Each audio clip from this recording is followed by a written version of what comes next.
Dennis Bonnen, the state's embattled GOP House Speaker, announced that he will not be running for re-election after several Republicans called for his resignation. His announcement comes days after the release of a secret audio recording that sparked a major political scandal. We spoke with Scott Braddock, editor of the Texas politics website Quorum Report, about what's happened here. RJ Marquez breaks down that conversation and helps us understand where the Texas House goes from here. Honestly, for the average Texan, it's just a meltdown of their state government. That meltdown came in the form of a conversation that was secretly recorded during a meeting in June between Speaker Bonnen and the head of a conservative group called Empowered Texans. The meeting was held weeks after the 86th legislature had adjourned. The lobbying group often criticizes Republicans that it feels are not conservative enough on key issues. In the recording, Bonnen can be heard asking for the help of the CEO of Empowered Texans to target several House members of his own party in primaries next year. Bonnen is also overheard using foul language about fellow lawmakers. It's a real drama with the Speaker of the House basically stabbing the Republican members in the back, saying that he was going to be the unifier, the one who would bring together Republicans, Democrats, conservatives, liberals, and everybody in between.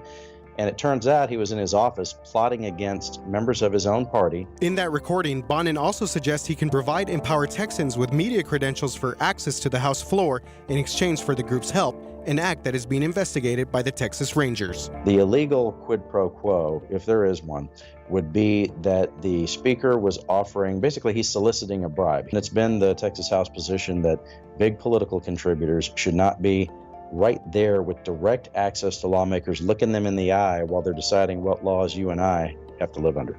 So what are the ramifications? Republicans could lose political control of the House in 2021.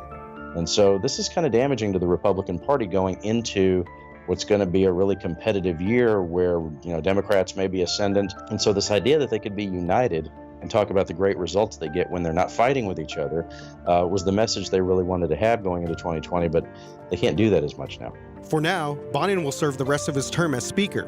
Governor Greg Abbott did not directly comment on Bonnen, but said Texas Republicans must unite to retain the House. The Texas Republic Caucus condemned Bonnen, and other top Republicans, including San Antonio's Zala Larson, say Bonnen has significantly eroded the trust and confidence of the membership. For people who just don't even care about politics, they should care about what it means to be a good person.